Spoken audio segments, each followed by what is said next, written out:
আজকে শুক্রবার, পবিত্র জুমা মুবারক সবাইকে।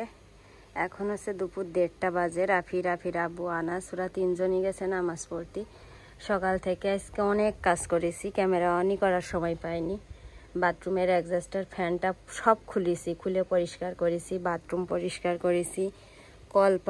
কলপাড়ের সেই পানি জাম বেঁধে যায়, 2 দিন পর পর পানি যায় না, সেগুলা পরিষ্কার করেছি। এই যে ফার্মের মুরগি থাকে যে ঘরে, ওই ঘরটা পরিষ্কার করেছি। তারপরে গোবরের লাকড়ি কিনে রাখিলাম, সেইগুলো সব বৃষ্টিতে ভিজে গেছে, সেইগুলা রোদে দিয়েছি। ওই যে কাঠ রোদে দিয়েছি দেখেন উঠানে। তারপরে কাপড় ধুয়েছি। তারপরে গোয়ালঘরের ভিতরে কিছু জিনিসপত্র ছিল, সেইগুলা পরিষ্কার করেছি। খাটের নিচেই অনেক ময়লা জমা, 1 সপ্তাহ প্রায় পরিষ্কার করিনি। খাটের তলে পরিষ্কার করে ঘরে ঝুল ভেঙে ঘর মুছে, মানে এক কথায় যত যেখানে ময়লা আবর্জনা ছিল পরিষ্কার করার দরকার ছিল সব পরিষ্কার করেছে আজকে। তো এই সব কিছু শেষ করে রাইস কুকারে ভাত বসাইছি, বসিয়ে তারপরে এই যে এখানে দেখেন তরকারি রান্না করছি। তো ঘরে আপাতত কোনো সবজি নেই, যার কারণে যে 5টা ডিম ছিল, তো একটা ডিম একটু সমস্যা হয়েছে, খোসা ছাড়াতে যেয়ে দেখেন ভেঙে গেছে। তো যাই হোক, ডিমগুলো দিয়ে আলু ঝোল করব। এদিকে ছাদে গুঁড়ো রোদে দিয়েছি, গতকালকে অল্প একটু রোদ পাইলো, আর আজকে আবার রোদে দিলাম। তো যাই হোক, ঘরের কাজগুলো বৃষ্টি না হয়ে রোদ হলে কাজগুলো করলে খুব শান্তি লাগে। অনেক কাজ দেখেন, আমার ফার্মের মুরগি কত বড় হয়েছে দেখাই আপনাদের। এই দেখেন 2টা মুরগি দেখেন কি সুন্দর। এর ওজন কিন্তু 4.5 কেজি, অনেক ওজন। এবার এই মুরগি দুটো ইচ্ছা আছে 6-7 কেজি করব, জবাই করব না, যদি আল্লাহর রহমতে কোনো ঠান্ডা না লাগে। ওদের আবার ঠান্ডা লাগে, কারেন্ট না থাকলেই ঠান্ডা লাগে। কারেন্ট যখন না থাকে তখন হাত পাকা দিয়ে আমি বাতাস দিয়ে এখানে বের করে নিয়ে আসে। তো আল্লাহর রহমতে মুরগি 2টা 4.5 কেজির উপরে ওজন হয়ে গেছে। 6-7 কেজি বানানোর ইচ্ছা আছে। তো সব কাজ শেষ, রান্না শেষ করে নামাজ পড়ব, তারপরে ভাত খাবো ওরা আসলে। আর এই যে দেখেন আমার চুলোটা এর ভিতরে ঢাকা রয়েছে আপাতত, যখন রান্না করব তখন বের করব আবার।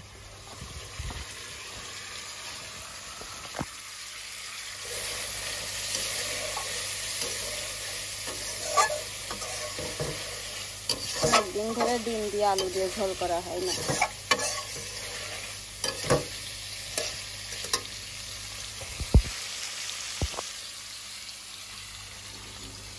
গ্যালারিতে 2-3টা ভিডিও জমা রয়েছে, সময়ই পাচ্ছি না। রাফির আব্বু মনে হয় কবে থেকে, মনে হয় প্রায় আজ 1 সপ্তাহ বাড়ি, 1 সপ্তাহেরও বেশি। গত শুক্রবার থেকে আজকে শুক্রবার, আজ 1 সপ্তাহ প্রায় বাড়ি। এর ভিতরে একদিন শুধু গাড়ি চালাতে গেছে, মানে ওর নানি মারা গেল, ওর নানির অসুস্থ হইলো, দেখতে গেল। এই সব কিছু মিলিয়ে আজ 1 সপ্তাহ বাড়ি, যার কারণে আমি ফোনই হাতে নেওয়ার সময় পাচ্ছি না। ও বাড়ি থাকলে তো জানেনই আপনারা, ছেলে মানুষ আসলে বাড়ি থাকলেই কাজ থাকে বেশি, আর মেয়ে মানুষ একা ঘরে থাকলে সব কাজ কিন্তু একটারে মানে নিজের মতন করা যায়। আর একটা কাজ আমি করছি, তার ভিতরে আবার আর একটা কাজ চলে আসছে। তো যার কারণে আজ কয়দিন গ্যালারিতে অনেক ভিডিও জমে রয়েছে, ভিডিও এডিট করার সময় পাচ্ছি না। অরিজিনাল ভয়েস দিয়ে যা ভিডিও করছি সেইগুলোই আপলোড দিচ্ছি। তো পানি দেব তরকারিতে। রাফির আব্বু আজকে শুক্রবার, মনে হয় বিকালে গাড়ি নিয়ে যাবে, কারণ একটা বাজার টাজারও আপাতত নেই।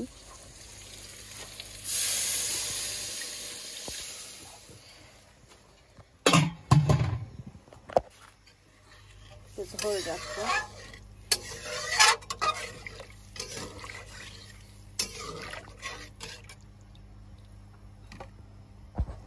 ডালচানি দিয়েছি, এগুলো ভেসে রয়েছে।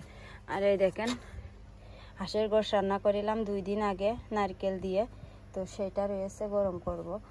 আর সেই কি জানি বলে হাঁসের গোশ রান্নাটা রাফির আব্বু করিল, ওইটারও ভিডিও করে রেখে দিয়েছি। ওইটা আজকে এডিট করবো ইনশাল্লাহ, যদি দেখি রাফির আব্বু বিকালে গাড়ি নিয়ে যাই, তারপরে সুযোগ সময় বুঝে দিয়ে দেবো আপলোড।